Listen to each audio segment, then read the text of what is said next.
What's going on, Rams fans? Welcome back to Rams Showcase. Tonight, Jared Goff looks to bounce back this week. Plus, the NFC playoff race is still wide open.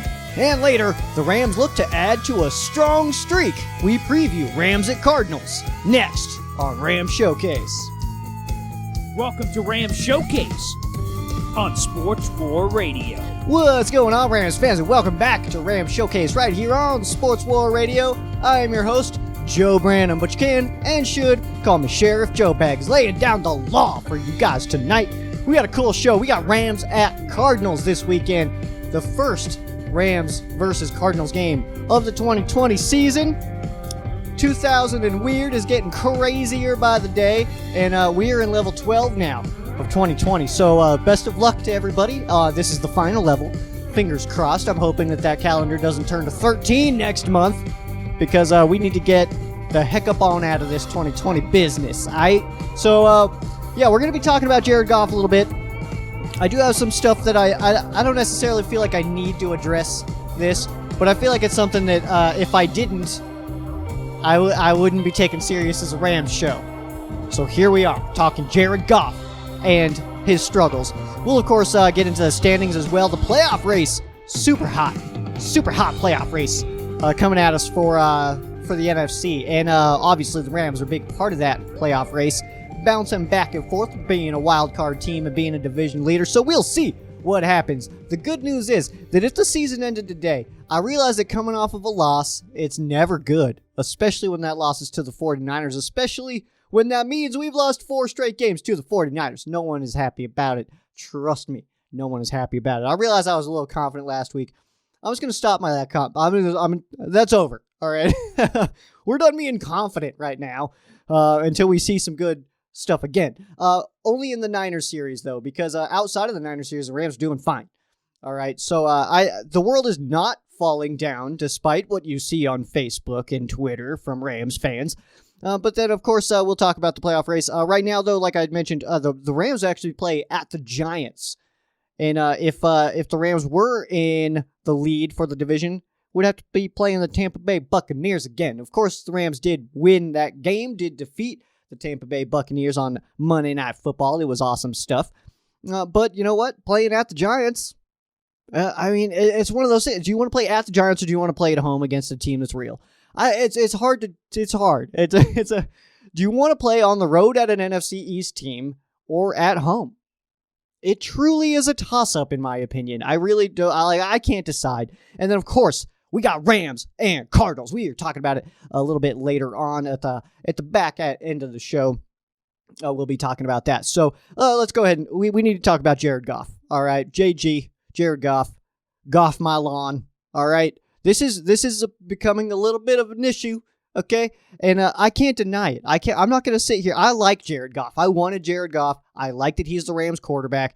He's been the Rams' best quarterback for quite some time. I had mentioned on the show last week, he's the best quarterback the Rams have seen since Mark Bulger. I was corrected by many of you guys saying that he's the best quarterback we've seen since Kurt Warner.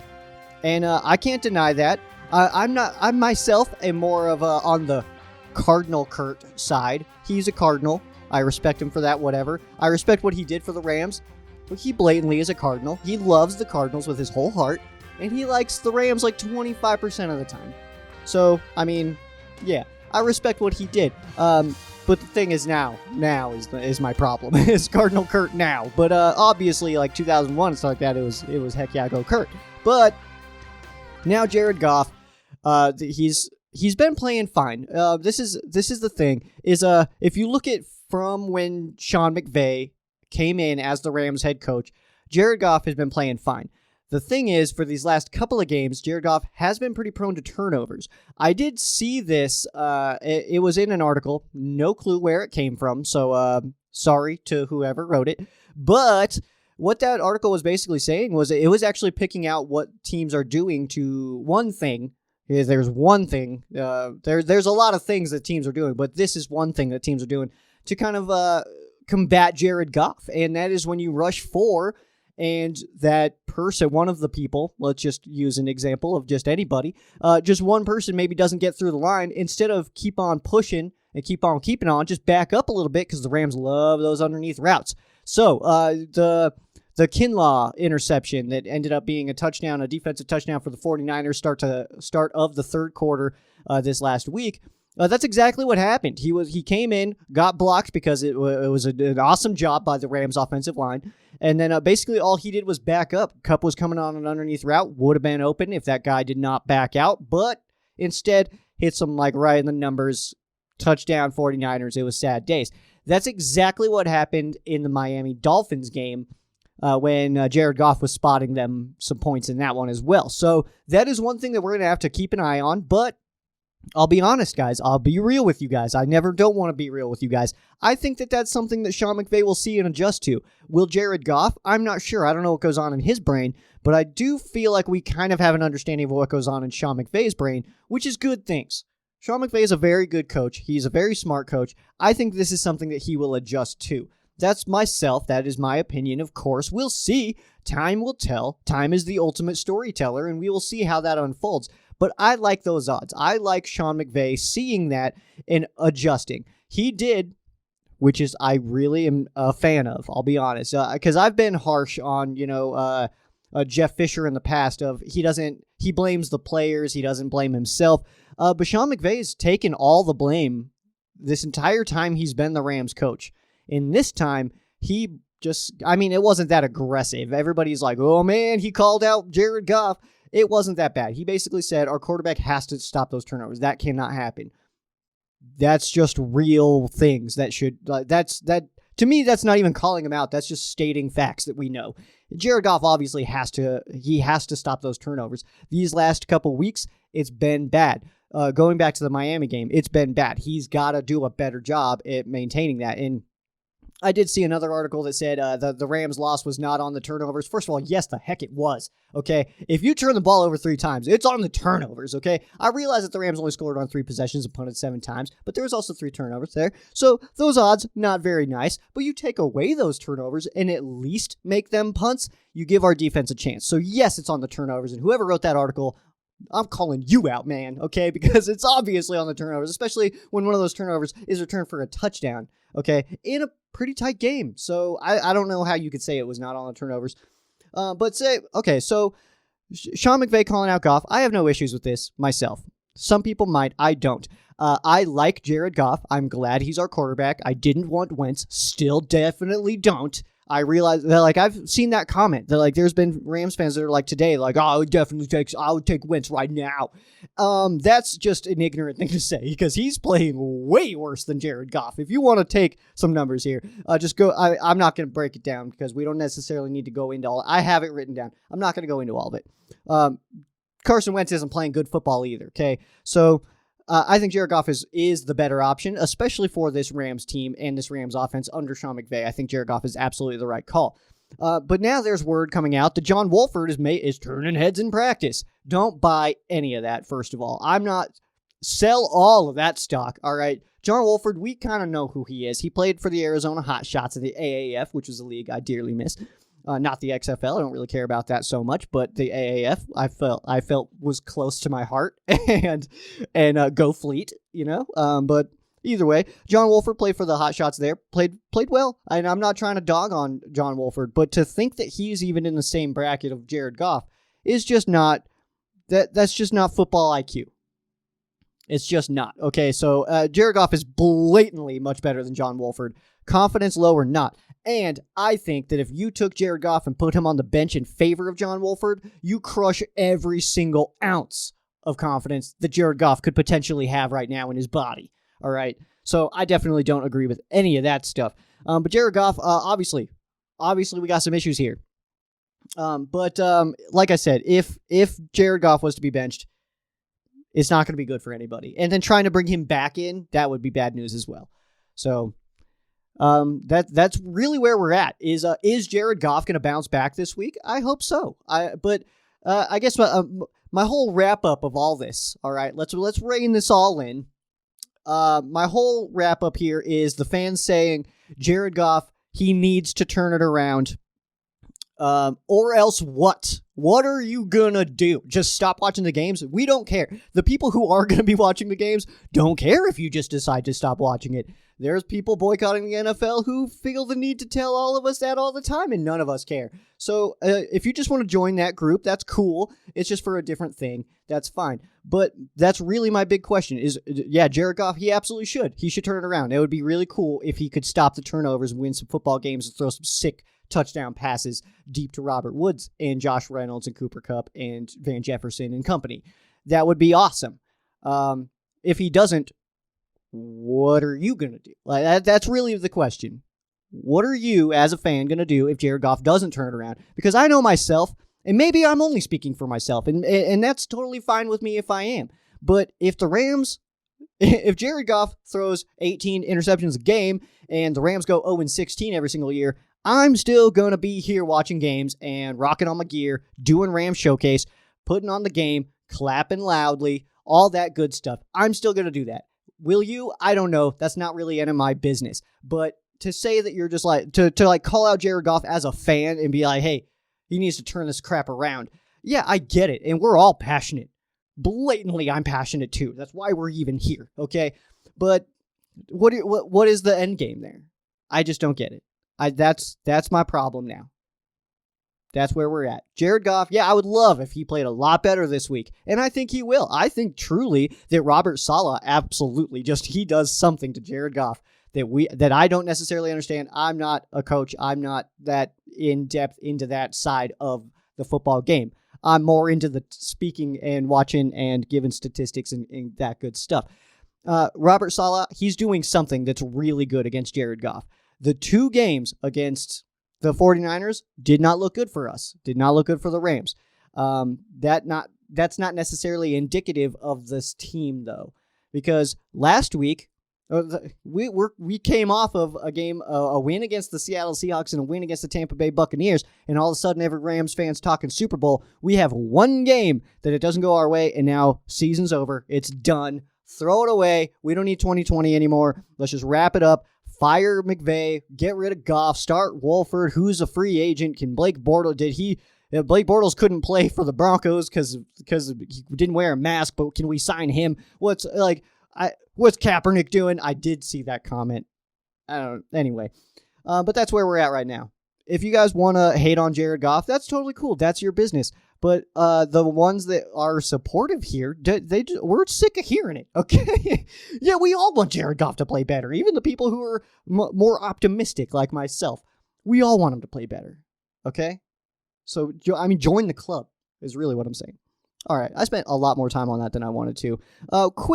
Just very briefly, I want to talk about this 49ers game. Let's not look too deep into that one. I kind of already talked about this. I just touched on it a little bit. Kyle Shanahan and Robert Saleh have really good game plans against the Rams, and it was really our fault that we didn't adjust to that going into game 2. And that's where my confidence was going into that game, is I really did think that McVay and Staley, I thought that they would adjust better coming into the second game against the 49ers, and it just didn't happen. But that does not define our season. The 49ers aren't going to be in the playoffs, and we are. So whatever you guys want to do with that information. But my money still says after the Cardinals games, Rams fans are going to be singing a very different tune, not only about this team, but also about Jared Goff. Let's see here. Really only one bit of news that I wanted to touch on here, and it's actually nothing crazy. It's just the fact that the Packers signed Tavon Austin, who is a former first-round pick of the St. Louis Rams.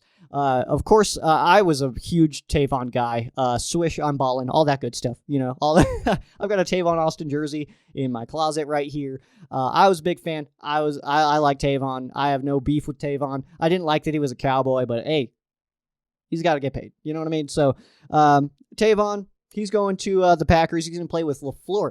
And the reason that I find this so interesting is because we never got to see Tavon Austin under a Sean McVay offense.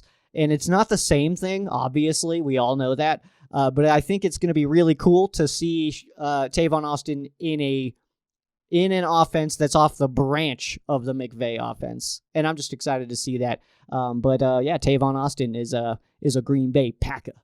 And no transactions to go over with you guys this week. I'm honestly still holding out hope that we see an Austin McGinnis move soon. We'll see what happens at the kicker position. I also do have fan quesos for you guys today after this after those game previews. So stay tuned at the very, very back end of the show. Let's take a look at the standings right now. The Seattle Seahawks are in first place at 8-3. The Rams would take first place with a win and a Seahawks loss to the Giants, who have won 3 straight. So keep an eye on them Giants. Number 2 is LA Rams at 7-4. Now 1-2 in the division. 2 games against the Cardinals left, but 1 against the Seahawks. Still very much in control of their own destiny is the LA Rams. Third place is the Arizona Cardinals, the Rams' opponent this week at 6-5. They have lost their last 2. The Rams have outscored the Cardinals 195-56 under Sean McVay. Something to keep an eye on. We'll talk about that more later. And the 49ers in last place at 5-6 are guaranteed to be in last place for at least one more week. And you can do with that information what you will. But I really put that information in there to tell you guys, like, it's just a mismatch. Like, the Rams truly just don't match up with the 49ers. It's unfortunate, but hey, they'll be watching us from their couch in the playoffs. So I'll take it. I will take it. It sucks that we lost to them. I hate losing to the 49ers. But first of all, I didn't do it technically. I was just sitting here watching it on my TV. But they'll be watching us. So if you guys want to think that the season's over because they defeated us twice, that's cool. Let's go ahead and go into the playoff race that's on your screen right now. New Orleans Saints at 9-2, Seahawks 8-3. 8-3 also for the Packers. The Seahawks do hold a tiebreaker there over strength of victory, and that NFC East winner, or leader, I guess I should say, 4-7. The Rams, Bucks, and Cardinals all sitting in wild card spots right now. So number 1, New Orleans. They were handed a win last week by the NFL. Their schedule's still pretty cupcake. The Seahawks still do need to play one more against the Rams. If the Rams win that game, we're looking pretty decent there. Even in third place, Green Bay really feels like they feel like they're flying under the radar just a touch, but at the same time, their schedule has been pretty cupcake already this season. So the Giants, they were 1-7 not that long ago, would host the Rams if the season ended today. I mentioned that earlier. Let's see, the Tampa Bay Buccaneers, not as powerful as the media thought they would be, but they're still a good team. They'll still be in the playoffs. They still could absolutely cause an upset there. And then the Cardinals, if they were to make the playoffs this season, would be their first appearance since 2015. So the playoff race is obviously super hot right now. That's what we're all talking about, especially going into Week 13. This is really, really where we're buckling down right now. We're about to be into the last quarter of the season, so it's going to be some really awesome stuff. But I think it's time we need to talk about this game preview. All right, so let's get into this. So I hit my head on the microphone there, but we are good to go. All right, so the LA Rams taking on the Arizona Cardinals on Fox at 1:05 LA time on Fox. Chris Myers, Brock Heward, and Greg Jennings will be on the call again. That is who we had last week. If you are looking at your screen right now, if not, open your eyeballs and look at your screen, unless you're hearing just the audio version, then keep on doing what you were doing. The Rams and Cardinals game will be shown in the brown areas. It's a little sporadic, kind of all over the place, in different little pockets all over. This one I feel like is going to be updated, though, as the week goes on. These are not official, finalized, anything like that. So the brown areas, we'll keep updates on that. The Rams are favored in this game by 3 points. The over-under in this one is 48.5. Some game notes on this one. Sean McVay has never lost to the Cardinals as the Rams head coach. He is 6-0. 195-56 is what the Rams have outscored the Cardinals by, with Sean McVay as the head coach. That's an average score of 32.5 to 9.3, which is just kind of interesting facts. There is 2 shutouts included in that, so take that information into consideration as well. But Sean McVay has absolutely had these Cardinals number, and this is the best Cardinals team, though, that Sean McVay will have seen. So that's something to keep an eye on as well. The most recent game between these two is just a 7-point win for the Rams. So hopefully that is not going to be a trend in their direction there. So the Cardinals would take second place, and the Rams would drop to third if the Cardinals did win this game. We will, of course, see what happens. I'm not going to say that that's exactly what's going to happen. I really do think that the Rams are going to kind of bounce back, and the conversation is going to be a little bit different next week. But that's just myself, all right? The Rams could take first place with a win and a Seahawks loss to the Giants. We kind of talked about that a little bit as well. But the Giants, They've won 3 straight. They're doing a pretty good job out there. It feels like they get better every single week. They're still not amazing. They still feel real average. But they do look like they're getting better every week. I do believe, though, that Danny Dimes is not going to be playing in this one. That's unfortunate. But the Seahawks defense is also super terrible. So we got that going for us. But any Giants fans out there, I don't know why you'd be watching me 20 minutes into this episode, but we're rooting for you. I'm not necessarily rooting for the Giants, just always against the Seahawks. So I don't know. It's weird to me to root for another team.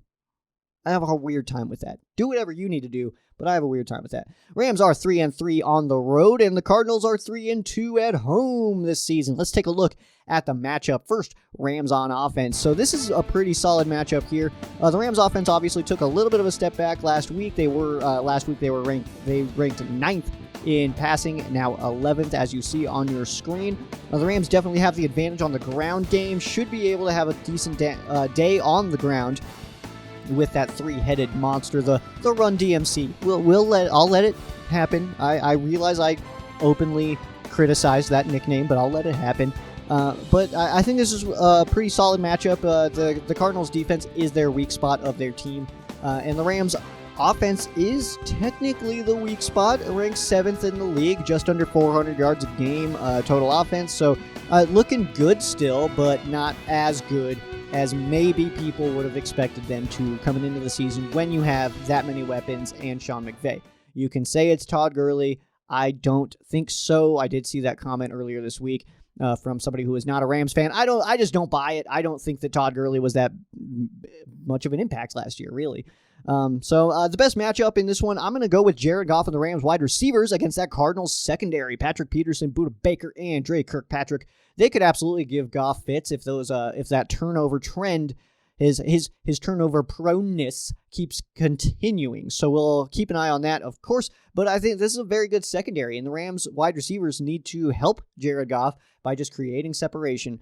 All right, it's going to be an interesting one to see how the Cardinals kind of deploy that defense, and they have Simmons, who I think is an absolutely incredible linebacker. That's going to be a guy to watch out for in this one. But obviously, we know Patrick Peterson. I still, it hurts my heart to think about Patrick Peterson returning that overtime punt against the Rams years ago. It still hurts my heart. So Patrick Peterson is always going to be a guy that I pick out in this matchup. But Budda Baker, Dre Kirkpatrick are I don't know what word I'm thinking of. They're not bad at football. We'll go with that one. Let's take a look at the other side of the football. The Rams on defense. The Cardinals offense playing real strong. They rank 2nd, but the Rams defense also 2nd. Passing the football, the Rams definitely have the advantage here over Kyler Murray and that 15th ranked pass offense. The ground game is where the real battle is on this one. Both teams ranking 4th in that respect. So that'll be a good one to watch. And then the points being scored here, the Rams still doing an awesome job. Under 20 points allowed per game, which is incredible in 2020 NFL football. That is tied for 3rd.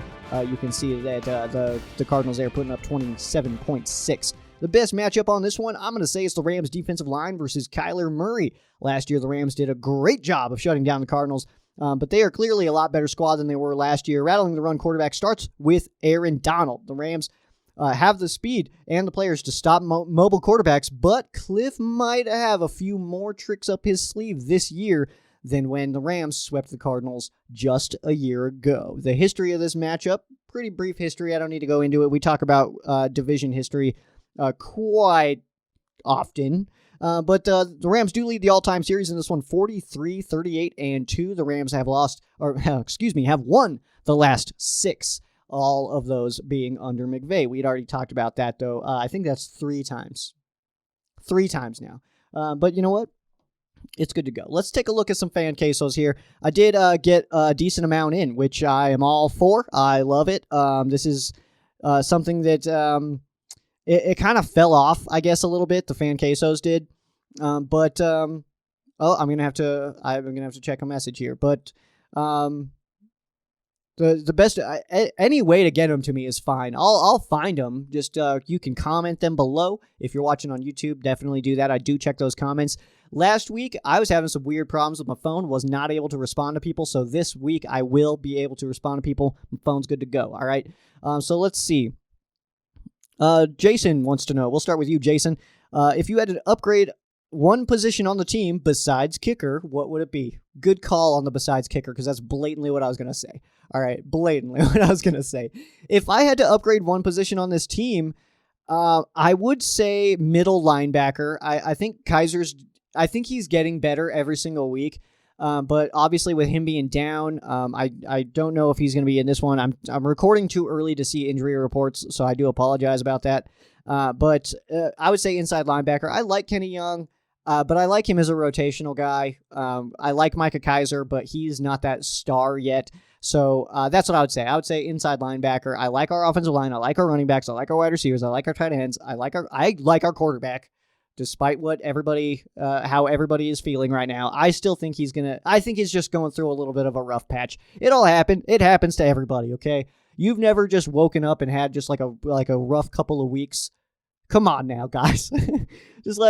I think it'll be okay. If not, though, we'll just find somebody else and I'll just support them. It's fine. But I would say for that one, definitely the inside linebacker spot. So we got 7 questions here from Jay.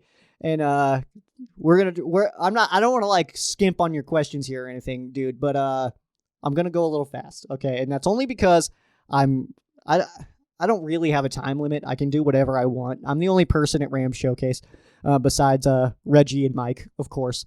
Reggie is my visual guy. He does the lower thirds. These are all just my personalities. But he does my lower thirds and all my graphics and stuff. And then Mike, sound guy. His name's Mike for obvious reasons. But it's Mike Sherwood and Reggie Armstead. If you guys want to think about that, take your time. And if somebody comments something really cool about those names, maybe I'll send you a Ram Showcase towel. That's all. That's all you get. That is the only information that I'm passing out. If somebody thinks of something cool with those names, I'll send you a towel. All right? Just let me know. Comment below what you think I'm thinking. All right. Let's see. Number 1 by Jay. At this point, who do you think is the MVP of the league? This is such a good question. And I should have pre-screened these and probably thought about it a little bit more. But it's a tough one. I think that you have to go... And I hate it, kind of hurts to say it. I think you got to go with Russell Wilson. If I had a vote, if they allowed me to vote, I think that's who I would go with.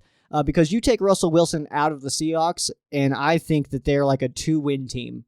They're not good. I don't trust their wide receivers. I don't know. It's just an interesting dynamic, especially with their terrible defense. When you have a quarterback that can make up for your like last place defense, that guy's really good at football. I hate to say Russell Wilson. I know it's a Rams show, but I gotta give credit where the credit's due. I'm not gonna lie to you guys. All right. Number 2 here from Jay. Our offense needs a speedy receiver to get over the top for this scheme to go fully off. Thoughts? That's not really a question. I get it. But I do agree. Absolutely, I agree, actually. This is actually something that I was thinking about. It's one thing I was thinking about as I was watching the game, that Josh Reynolds, this was actually commented by the commentators, that Josh Reynolds might be our fastest receiver. That's a problem. That's because, as a Texas A&M fan, I've watched this guy's entire career. He's not a speed demon, all right? I think that adding some speed at the wide receiver position to open up that downfield, just that downfield aspect like Brandon Cooks was able to bring to the Rams, I think is actually pretty big. And the loss of Brandon Cooks in itself is not that big of a deal. The loss of Brandon Cooks' speed is a big deal. Number 3, you win a fan contest. You're now able to stand on the sideline with McVay and call 3 plays of your choosing. What would they be? All right. Well, A, Hail Mary first play. Obviously. I don't think you cannot go Hail Mary first play. And then after that, if it's 3rd and long, I'm going wide receiver screen. I'm just kidding. That's just what McVay would do. So let's see. 3 plays. That's a lot, man. That could just like ruin your game if you call 3 terrible plays, which I've already called 1 terrible play, the Hail Mary. But after that, I'm going with a flea flicker. We haven't seen that under McVay yet. What is something else we haven't seen under McVay? There's okay. So I'm going Hail Mary 1, 2. I'm going flea flicker. All right. And then obviously that's got to be a deep ball to Woods. And then 3, I'm putting Aaron Donald at running back and going straight at him. That's Aaron Donald at tailback, A-gap, boom. All right. I don't care where we're at on the field. You're going to need multiple people to try to tackle that guy. All right. We saw him when he had that fumble recovery. Was that against the Bucks, I think, a couple years ago? I know it was gold numbers, so it's been a while. But yeah, he was very difficult to tackle. So yeah, I'm going with that one. Let's see here. Number 4, turnovers are killing us in the losses. What do you see as the main issue, and how can we fix it? Can we fix it? Yes, defense wins championships, but turnovers lose playoff games. I absolutely agree with that as well. But I think the way you fix it is just calling better plays. I think that calling wide receiver screens on like 3rd and 8 every time, it's predictable. And if I can see it from my couch in Colorado, I guarantee the defensive coordinators can see it. So that's got to stop. The predictability. I feel like we've now reached a point under McVay where we're getting a little bit predictable, and that's becoming the problem, in my opinion. Goff can be great, but looks horrible at times. Consistency is key. Are we not giving him more freedom with the offense, or is it just who he is? He's a gunslinger in the lightest sense of that word that I can possibly use, because he's not super risky, but he's going to throw the rock. You know what I mean? Like, he's not super conservative. So I don't know. Is it him? Yeah, he's going to have some turnovers. Yeah, he's going to not read some pressure when he's in the pocket and there's a guy running at him free. He may not feel it. But he's also going to hit some sick deep balls. He's going to hit some amazing plays.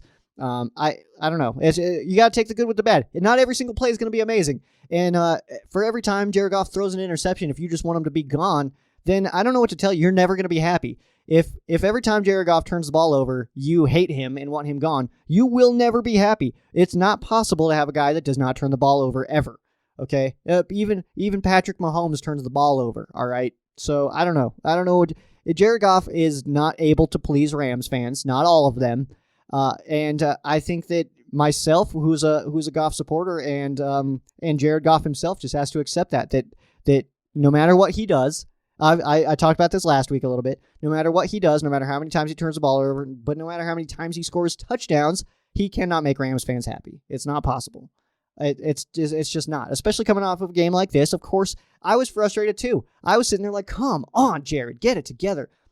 But I realized also, he's not Austin Davis. He's not Case Keenum. He's not Sean Hill. And he's not Kyle Buller, Gus Frerotte. You know what I mean? Like, we can go even further back. That we're not watching those guys anymore. And I don't know. He's going to turn the ball over. It's fine. So, 6th question here. Imagine a mobile quarterback in this offense. Goff is a good quarterback, but imagine what Trey Lance from North Dakota State could be with McVay. Wishful thinking, of course. I only watch Texas A&M college football, so I actually don't know much about the college guys. I can tell you that Kellen Mond took a big leap this year. That's really what I can tell you. He's been very inconsistent and terrible for years. He took a big leap this year, is playing a lot better football, and Texas A&M is ranked 5th for that reason, because they are not better than they were last year, except for at the quarterback position. So Trey Lance, I do see that you left a highlight video here. I will check that out after this recording, or actually after everything's done. But either way, I will definitely check that out, man. But as far as him specifically, I couldn't tell you. Do I think that the Rams could thrive with a mobile quarterback? That's just the way the NFL is now. Jared Goff's not mobile, which is a good thing, though.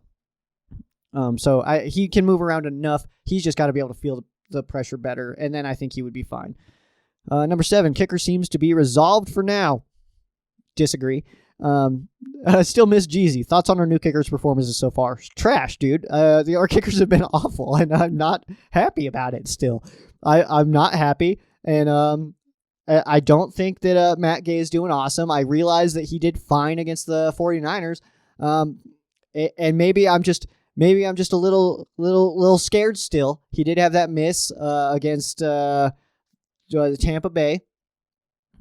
But I don't know. Maybe I'm just being too picky here. But no, I'm still not happy about it. And I still want a new kicker next year. as long as Mac A can make it through this year. But if he ruins one game we go for a field goal to win the game and he ruins it, I'm going to be extremely unhappy. And I realize Jeezy did that last year against the Seahawks in week 4, but still, it's killing me. All right, Jason, I came to your message here. I did have to look at it. I don't have notifications on my messages, so I don't see those typically unless I manually just go check. When the coaches watch tape, I don't know why you quoted that. Why you put that in quotations. Are they watching what we see on TV, or do they have their own cameras out there? Ooh, okay, I see why you did it there. I'm sure they get a heavily edited version for efficiency, but is that tape ever available to us?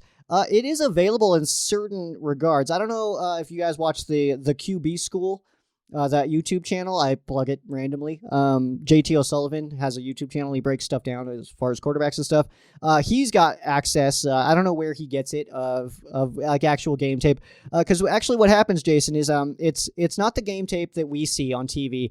It's just a camera that's just out there all the time. And basically, actually, if you watch the All 22, like if you have the NFL Game Pass and you can go back and watch games and you can watch the All 22, where all 22 players that are on the field are always in frame no matter what. That's what they're looking at a lot. But also you see they'll get camera angles from behind and in front of like long ways basically. So you can see the plays unfold instead of from the side angle. That's a very difficult angle to try to break down film in. So if you go with the end zone angle, the high end zone angle, then you can see the plays unfold and like how everything's coming together. It's just a better angle to review game tape, and that's what coaches are using. But then also you got players like Aaron Donald specifically who will get even more in-depth tape, and he'll go and get closer footage of a certain offensive lineman to see what their tendencies are and stuff. You can see that sometimes they'll show like little clips of like if he's watching film, sometimes you can catch what he's on, and it is sometimes pulled back, whatever. Like there's a lot of different things. But as far as what are they looking at, what cameras are they looking at, it's usually not the broadcast cameras. They usually have cameras set up for that kind of stuff. That just like the all 22s, like I said, and then the end zone cameras that keep everybody that's on the field in frame. And it's less for theatrics, because that's of course what the broadcast cameras are doing. It's a lot of theatrical like movements and up close and switching and ISOs and all that stuff.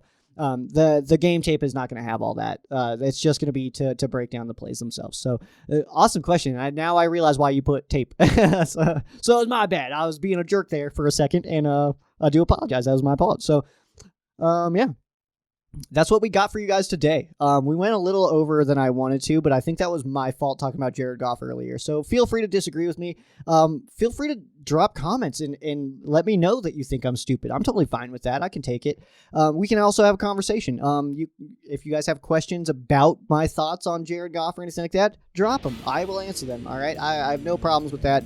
At all, and I like opening up the conversation. It's weird to me to only do this one-sided and not let you guys respond. So I don't think it's fair if I just lay out all my stuff and then just shut you guys off and don't let you say a word to me. That's not fair. So if you guys disagree with me, that's fine. Let's talk about it. That's totally cool with me. I have no issues with that. If you guys agree with me, even better. I love being agreed with, and because I think my points of views are amazing. So feel free to do whatever your little heart desires. But we got the Arizona Cardinals this weekend. Going to be a good game. I feel like this is going to be an exciting one. I think we're going to see some really good plays in this one. I realize that I didn't put as my matchup because I did the Rams defensive line versus Kyler Murray.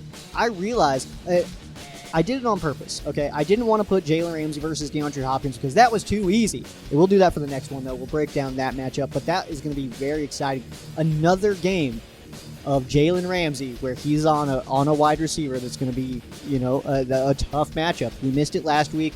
Of course, the 49ers just don't have any of those big-name stars like DK Metcalf, Mike Evans. So we get that back. So we get DeAndre Hopkins versus Jalen Ramsey. It's going to be awesome. I can't wait to watch that. That specific matchup will definitely catch my attention. But I'm watching Aaron Donald in this one. Was able to get a sack last week. Played well, honestly. Played really well last week. And I'm looking for that to continue. It seems like he does a very good job against mobile quarterbacks as well. So keep an eye on that business right there. But we are almost at 40 minutes. I've taken up a lot of you guys' live tonight. So we'll go ahead and hop out of here. Make sure you guys follow the Ram Showcase on all your favorite social media. That would be at Ram Showcase on Instagram and Twitter, facebook.com/Ram Showcase. You can follow myself as well at Sheriff Joe Bags on Instagram and Twitter, facebook.com/Sheriff Joe Bags. Pretty simple stuff there. You can also add me as a friend. My name is Joe Branham. I have no secrets.